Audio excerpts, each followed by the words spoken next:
Kemudian sampailah orang Israel, yakni segenap umat itu, ke padang gurun Zin dalam bulan pertama. Lalu tinggallah bangsa itu di Kadesh. Matilah Miriam di situ dan dikuburkan di situ. Pada suatu kali, ketika tidak ada air bagi umat itu, berkumpullah mereka mengurumuni Musa dan Harun, dan bertengkarlah bangsa itu dengan Musa, katanya, "Sekiranya kami mati binasa pada waktu saudara-saudara kami mati binasa di hadapan Tuhan, mengapa kamu membawa jemaat Tuhan ke padang gurun ini, supaya kami dan ternak kami mati di situ? Mengapa kamu memimpin kami keluar dari Mesir untuk membawa kami ke tempat celaka ini, yang bukan tempat penabur, tanpa pohon ara, anggur dan delima, bahkan air minum pun tidak ada?" Maka pergilah Musa dan Harun dari umat itu ke pintu kemah pertemuan, lalu sujud. Kemudian tampaklah kemuliaan Tuhan kepada mereka.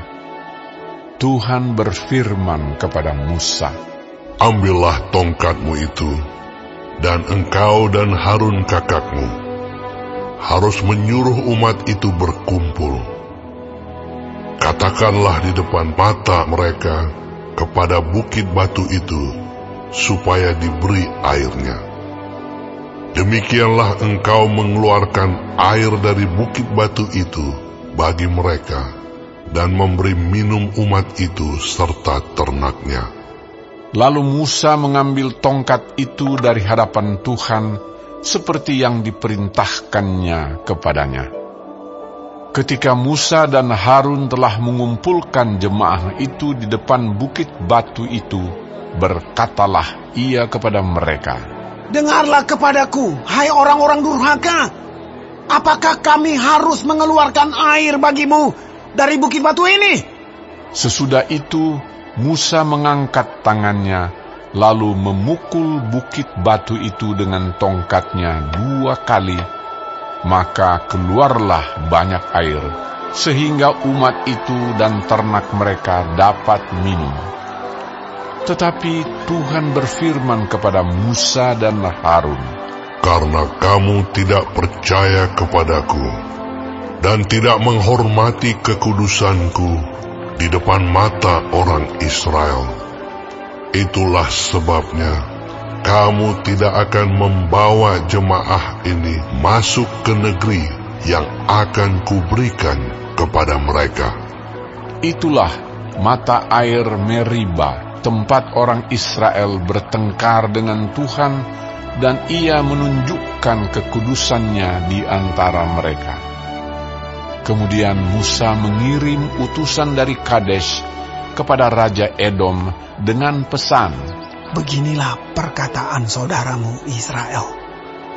Engkau tahu segala kesusahan yang telah menimpa kami, bahwa nenek moyang kami pergi ke Mesir, dan kami lama diam di Mesir, dan kami dan nenek moyang kami diperlakukan dengan jahat oleh orang Mesir, bahwa kami berteriak kepada Tuhan, dan Ia mendengarkan suara kami, mengutus seorang malaikat dan menuntun kami keluar dari Mesir.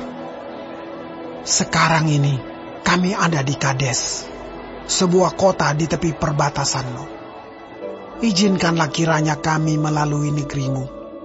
Kami tidak akan berjalan melalui ladang-ladang dan kebun-kebun anggurmu, dan kami tidak akan minum air sumurmu. Jalan besar saja akan kami jalani, dengan tidak menyimpang ke kanan atau ke kiri, sampai kami melalui batas daerahmu." Tetapi orang Edom berkata kepada mereka, "Tidak boleh kamu melalui daerah kami. Nanti kami keluar menjumpai kamu dengan pedang." Lalu berkatalah orang Israel kepadanya, "Kami akan berjalan melalui jalan raya, dan jika kami dan ternak kami minum airmu, maka kami akan membayar uangnya, asal kami diizinkan lalu dengan berjalan kaki. Hanya itu saja." Tetapi jawab mereka, "Tidak boleh kamu lalu."